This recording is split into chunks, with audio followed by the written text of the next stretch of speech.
Hello guys, আজ আমার জীবনের একটা বিশেষ দিন। আমার ভালো লাগার, সঠিক পথে চলার, যে আমার সুখী সব কিছুতে আমার সাথে থাকে কিংবা অন্ধকার রাতে আলো হয়ে আমার সাথে থাকে, তার আজ জন্মদিন।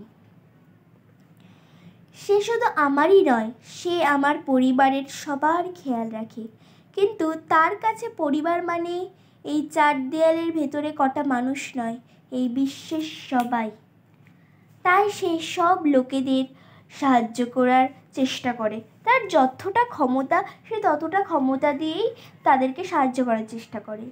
তাছাড়াও সে আমার কাছে একজন সুপার হিরো থেকে কিছু কম না।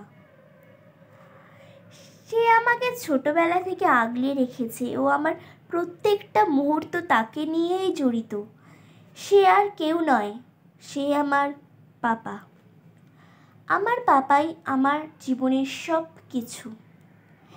হ্যাঁ, মাঝে মাঝে সে আমাকে একটু বকে, বাট তখন আমি তার উপরে রাগ হই।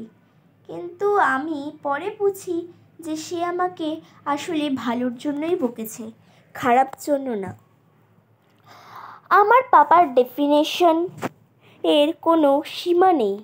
সো আমি লাস্টে একটা কথাই বলতে চাই যে এই বার্থডে যেন আমার পাপার জীবনে হ্যাপিয়েস্ট বার্থডে হোক।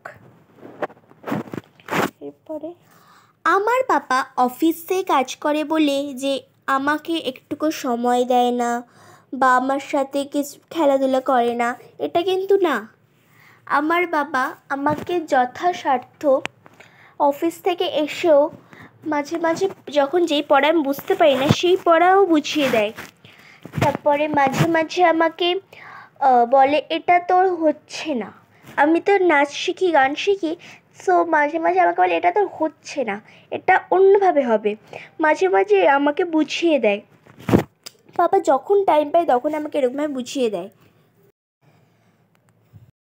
আমার পাপা 100-তে নয়, 1000-এ নয়, লাখে নয়, কোটিতে এক।